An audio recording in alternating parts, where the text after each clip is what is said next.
Scott Nagy, and this is probably a better question for Scott Nagy, but for you to read his mind a little bit, did this year go as he thought it would go?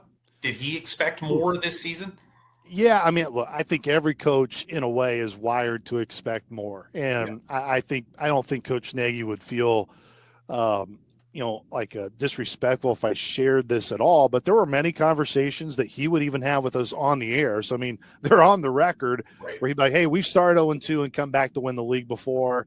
I told our guys, I think we have a roster that can compete for a league championship. That clearly didn't happen, Jeff. And I think even though the Elijah Elliott injury was a big one, I still think there was probably more within the team or a belief within the team that there could be more of a competitive fire advantage. And if you take away, and look, if you only take away the first 5 games, I get that. I wish everybody could take away their 5 worst games, but Southern was no doubt a much different team the last 15 games of the year than they were those first 5 games in league play. But I think no question that Coach Nagy would say, I expected more in year number 1.